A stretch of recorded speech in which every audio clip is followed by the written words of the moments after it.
Bonjour Barbara Schulz. Bonjour Philippe. Comédienne, cinéma, télévision, nomination au César dans la catégorie meilleur espoir féminin pour La Dilettante de Pascal Thomas en 99, en Molière pour la pièce Joyeuse Pâques en 2001, 3 autres nominations Molière, je ne vais pas tout citer. Je voudrais parler de votre actu surtout. La pièce Comme il vous plaira, c'est au théâtre de la Pépinière, une pièce de Shakespeare dans laquelle vous avez le premier rôle. Shakespeare, on schématiquement a fait 3 sortes de pièces, des pièces historiques, des tragédies comme Hamlet et des pièces comiques. Celle-ci, c'est quoi? C'est une comédie romantique.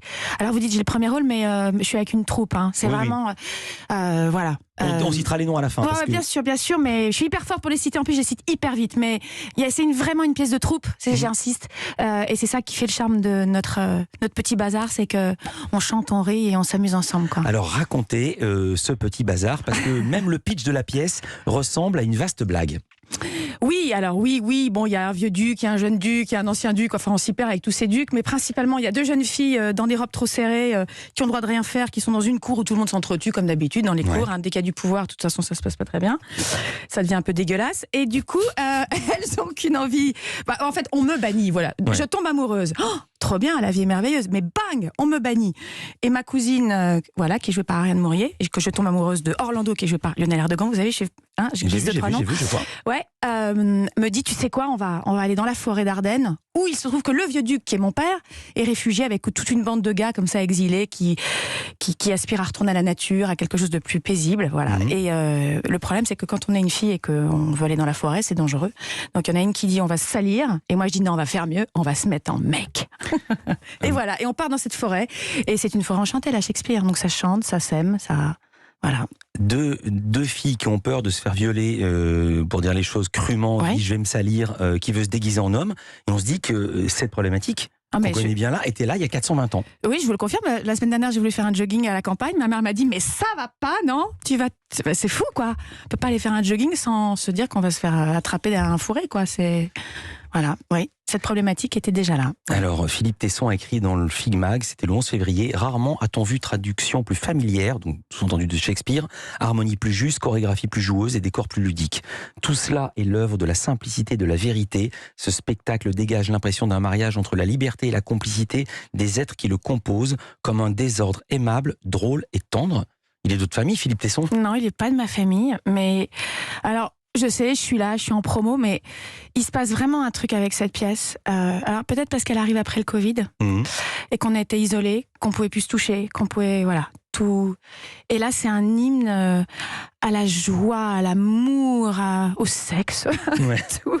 Et du coup, les gens dans la salle, en plus hier, c'était le premier soir sans les masques. C'est extraordinaire voir les sourires des gens. Moi, j'ai vu une captation, c'est très très très joyeux, il faut le dire. Mais donc hier, ça devait être encore mieux. Ouais, c'était, et puis voilà, oui, les gens ils nous souriaient, ils nous montraient toutes leurs dents. Et moi, je voulais les... Alors plus à la fin, Rosalinde, elle a un épilogue où elle parle au public. Enfin, voilà. Racontez pas tout. Non, vous savez, c'est une comédie romantique, donc ça finit bien. Ça finit bien. On va entendre un extrait. Votre personnage donne des leçons de séduction à Orlando. Il a 1 heure de retard, Orlando, et vous êtes très très énervé contre lui. Bonjour et bonheur, chère Rosalinde. Ah, vous voilà, Orlando. Mais où étiez-vous tout ce temps? Vous, amoureux? Ah, ça ne vous alisez plus de me rejoindre au tour pareil. Sinon, il sera inutile de reparaître devant moi. Et ma belle Rosalinde, j'ai tenu parole, à 1 heure près. En amour, manquez d'1 heure à sa promesse. Dans les affaires d'amour, celui qui divise 1 minute en 1000 fractions et qui manque à sa promesse d'une fraction d'un millième de minute, on peut dire de lui que Cupidon vient tapoter sur l'épaule. Mais certainement pas qu'il l'a atteint d'une flèche en plein cœur. Pardonnez-moi, chère Rosalinde. Non! Puisque vous êtes si en bas, ne paraissez plus devant moi. Ah oui. Non. J'aime autant être courtisée par un escargot. Un escargot? Oui, par un escargot. Car s'il vient lentement, il porte au moins sa maison sur son dos. Une meilleure dot, je pense que vous ne pourriez apporter à une femme. De plus, il apporte sa destinée avec lui. Quelle destinée? Eh bien, des cornes, que vous autres devez à vos épouses. Mais lui est déjà équipé, ce qui prévient le mal que l'on pourrait dire de sa femme. Vous grimez donc en jeune garçon pour aller vivre dans la forêt. Ouais. Vous êtes tellement mignon qu'il y a même des femmes de la forêt qui tombent amoureuses de vous. Ouais, j'emballe grave dans la forêt quand je suis un garçon. Ouais. C'est comment de jouer un garçon? C'est extraordinaire. Pourquoi? Mais je m'en suis pas rendu compte tout de suite, mais c'est Je sais pas, je suis plus une femme, alors j'ai jamais été vraiment un Vous vous homme. rendez compte, toutes les femmes qui nous écoutent et qui vous dire ne plus être une femme, c'est extraordinaire. Non, il y a un truc complètement libérateur en fait. C'est-à-dire expliquer. Je fais ce que je veux. Il y a un truc dans mon corps qui est libre. Je me fous de tout. Il y a un truc très... Je